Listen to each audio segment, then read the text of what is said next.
જય ભાવનગર, હું છું આપનો તારક શાહ અને આજે મારે તમને સાવચેત કરવા છે એ બાબત માટે કે તમે પૈસાની લાલચમાં આવી તમારા બેંક ખાતાનો કોઈને ઉપયોગ કરવા ન દેશો, નહીં તો ચોધારા આંસુએ રડશો અને જેલમાં પણ જવું પડશે.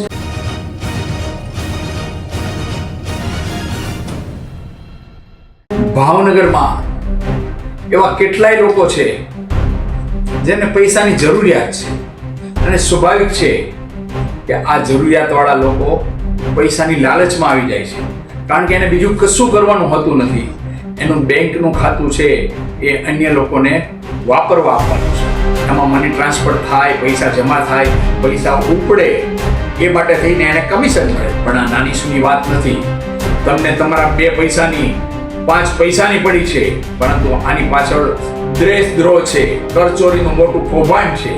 અને જ્યારે સાયબર ક્રાઇમ થાય છે અને એનો રેલો તમારા બેંક ખાતા સુધી આવે છે, ત્યારે જ તમને ભાન થાય છે કે આપણું બેંક છે એને મની મ્યુચ્યુઅલ નહોતું કરવા દેવા દેતું.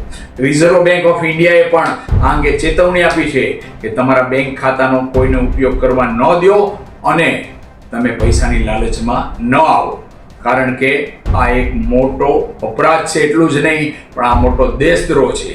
તમારે વધારે વિગત જાણવી હોય તો રિઝર્વ બેંકની વેબસાઇટ પર જાઓ, પરંતુ યાદ રાખો કે તમારા બેંક ખાતાનો કોઈ વ્યવહાર, કોઈ એટીપી, કોઈ પાસવર્ડ કોઈને આપશો નહીં, કારણ કે તમે સલામત છો, તમે ઇજ્જતભેર છો, તમે સોમાનભેર છો, તો જ તમારી જિંદગી છે અને ભાવનગરના લોકોને જિંદગી જીવવાની છે.